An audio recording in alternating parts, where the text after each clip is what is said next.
Indian express में नीरजा चौधरी ने आज एक कॉलम लिखा है, जिसमें उन्होंने कहा है कि राहुल गांधी के बारे में सर्वोच्च न्यायालय का फैसला कांग्रेस के लिए एक दुधारी तलवार भी हो सकती है और इंडिया गठबंधन के लिए भी, कि कांग्रेस राहुल गांधी को ज़्यादा आगे ना करे, क्योंकि जो गठबंधन के घटक दल है, उनकी असुरक्षा बढ़ सकती है। आप इस विश्लेषण को कैसे देखते हैं? देखिए, नीरजा जी की बहुत सी बातें मुझे पसंद आती हैं। बहुत ही वो ज़हीन पत्रकार हैं और बड़ी निष्पक्ष तरीके से लिखती हैं और मैं बहुत उनके लेखन से काफ़ी प्रेरणा भी प्राप्त करता हूँ। मुझसे काफ़ी वरिष्ठ हैं वो और मेरी उनसे निजी तौर पे भी जहाँ मिलते हैं, वहाँ बातचीत भी होती है। लेकिन मैं उनके इस तर्क से सहमत नहीं। राहुल गांधी कांग्रेस की प्रमुख हस्ती हैं। कांग्रेस इंडिया गठबंधन की एंकर पार्टी है। विपक्ष की एकता कांग्रेस के बिना किसी काम की नहीं है और अगले 2024 के लोकसभा चुनाव में अगर विपक्ष को जीतना है तो सबसे बड़ी भूमिका उसमें कांग्रेस की होगी। कांग्रेस को उन 188 सीटों पर जबरदस्त प्रदर्शन करना होगा जहां पर वो बीजेपी के खिलाफ अकेली खड़ी हुई है। कांग्रेस को उन 150 से ज्यादा सीटों पर काफी अपनी दावेदारियों को छोड़कर गठजोड़ बनाना होगा, जहां गठजोड़ बनाना इस वक्त सबसे ज्यादा मुश्किल है। जैसे कि आप उत्तर प्रदेश की 80 सीटें हैं, दिल्ली की 7 सीटें हैं, पंजाब की 13 सीटें हैं, पश्चिम बंगाल की 42 सीटें हैं। अब देखिए, ये तो इतना 150 सीटें तो यही हो गई। इसमें और भी प्रदेशों की आप जोड़ दीजिए उसमें, तो वे राहुल गांधी को तो फोकस में लाना ही होगा। अच्छा, ये मानना कि राहुल गांधी के फोकस में लाने से, नीरजा जी के बात से ये भी लगता है कि राहुल गांधी को फोकस में लाने से सोनिया गांधी और मल्लिकार्जुन खड़गे के फोकस में कुछ कमी हो जाएगी। ऐसा नहीं हो सकता। राहुल गांधी अगर ये चाहते तो ये बंगलौर में ही कर सकते थे, लेकिन उन्होंने बड़ी होशियारी से बंगलौर में, वो उनकी सांसदी जा चुकी थी, कोई बंगलौर की मीटिंग में प्रमुखता मिलने में तो कोई कमी तो ना थी उनकी। उन्होंने बड़ी होशियारी से और ठीक ही अपने आप को पीछे रखा। उनकी मां आगे आई, उनको गठजोड़ बनाने का बहुत अनुभव है और मल्लिकार्जुन खड़गे आगे आए, उन्होंने उसमें प्रमुखता ली। राहुल गांधी ये कहते हैं कि मैं सुप्रीम कोर्ट के फैसले पर जो उन्होंने प्रतिक्रिया दी, उस प्रतिक्रिया को ध्यान से सुनिए। उन्होंने कहा कि मेरा दिमाग तो साफ है, क्लियर है। वो क्लियर शब्द का प्रयोग करते हैं, क्लियर है कि मुझे क्या करना है। वो जानते हैं कि उन्हें क्या करना है। मेरा मानना है वो जानते हैं कि खड़गे साहब को क्या करना है, वो जानते हैं कि सोनिया गांधी को क्या करना है। देखिए, पत्रकारों को इस तरह की नसीहत नेताओं को देना बंद कर देनी चाहिए। नेता हमसे ज्यादा जानते हैं कि चुनाव कैसे लड़ा जाता है। नेता हमसे ज्यादा जानते हैं कि गठजोड़ कैसे बनाया जाता है। हम थोड़ा नेताओं को बता सकते हैं कि आप चुनाव कैसे लड़िए, गठजोड़ कैसे कैसे बनेगा।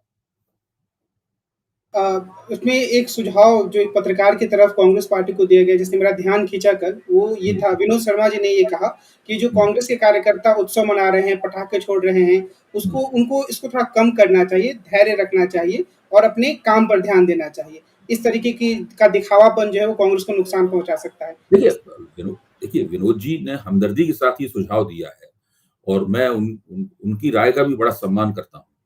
लेकिन मैं कहना ये चाहता हूँ कि विपक्ष के पूरे 10 साल के राजनीतिक जीवन में आप देखिए, इस तरह के खुशी मनाने के क्षण बहुत ही कम आए हैं। वो बहुत कम चुनाव जीतते हैं, भाजपा पीछे भी रह जाती है तब भी उनकी सरकार गिरा देती है। तो ये अब लगातार एक के बाद जल्दी इस तरह के क्षण आ रहे हैं, तो जाहिर है कि आप कार्यकर्ताओं को अगर इस तरह की जीतों के ऊपर, भले ही जीतों का किरदार कितना ही फौरी किस्म का क्यों ना हो, अगर जीतों के ऊपर उत्सव मनाने से रोकेंगे तो उनके उत्साह में और कमी आएगी। देखिए, राजनीति की बड़ी सफलता कैसे हासिल होती है? कुछ छोटी-छोटी सफलताओं को मिला के एक बड़ी सफलता बनती है। ऐसा नहीं होता कि एक ही बार में आपको बहुत बड़ी सफलता प्राप्त हो जाए। कोई राजनीति इस तरीके से नहीं चलती। जो राजनीति इस तरह से बड़ी सफलता पहुंचती है, उसी धड़ाम से नीचे भी गिरती है। जब आप छोटी-छोटी सफलताओं पे मिलाकर एक बड़ी सफलता बनाते हैं, तब फिर वो सफलताएं दूर तक टिकती भी हैं। तो इन दोनों वरिष्ठ पत्रकारों की, नीरजा चौधरी और विनोद शर्मा की बात का सम्मान करते हुए मैं ये कहूंगा कि कांग्रेसियों को भी अपनी सफलता का उत्सव मनाने का अधिकार है। नाना पटोले का बयान आया कि 31 अगस्त और 1 सितंबर को मुंबई में बैठक होगी इंडिया गठबंधन की।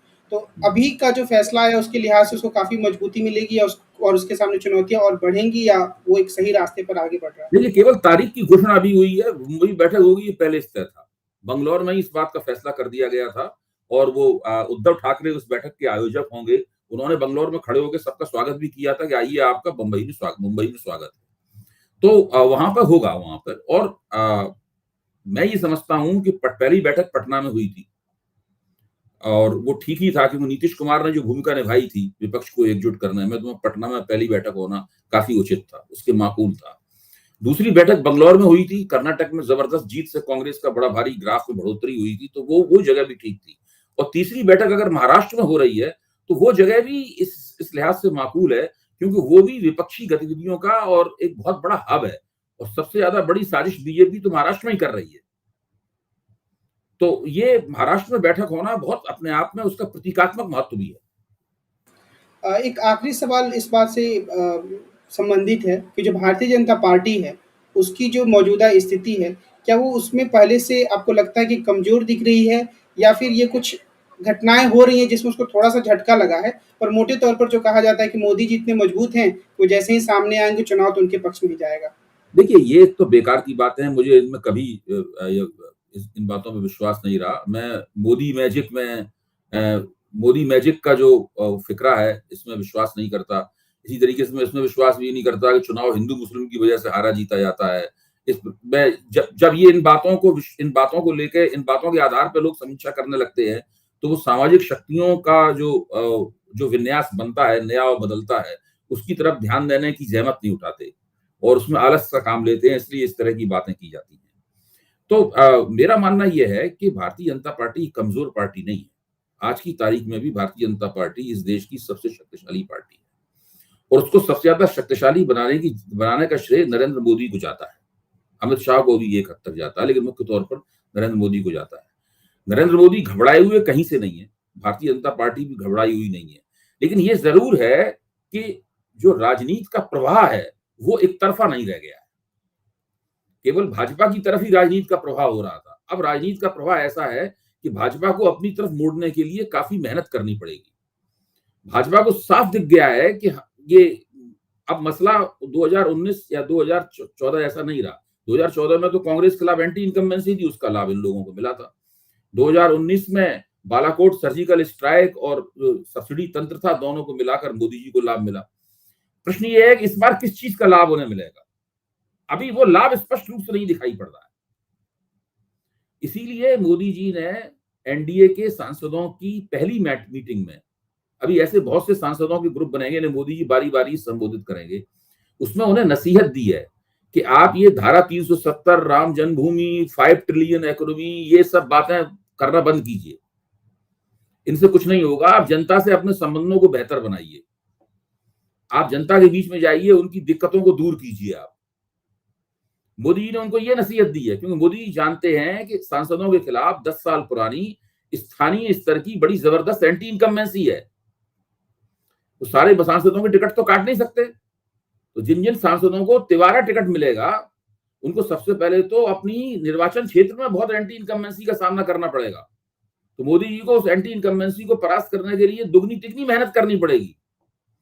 तो ये उन्होंने कहना शुरू कर दिया। वो जानते हैं कि जनता की दिक्कतें इस प्रकार की हवाई बातों से, कि विदेश की, मोदी जी का वहां अमेरिका में डंका पिट गया, मोदी जी का फलानी जगह डंका पिट गया, उन्होंने 5 ट्रिलियन इकोनॉमी की बात कर दी है, चंद्रयान चढ़ गया, उतर गया वहां पे। इस प्रकार की बातों से महंगाई, बेरोजगारी वगैरह और जो जो बैड गवर्नेंस है, उसकी वजह से जो एंटी इनकम्बेंसी बनती है, वो नहीं हटने वाली है। तो भाजपा को लग रहा है कि मेहनत बहुत करनी पड़ेगी।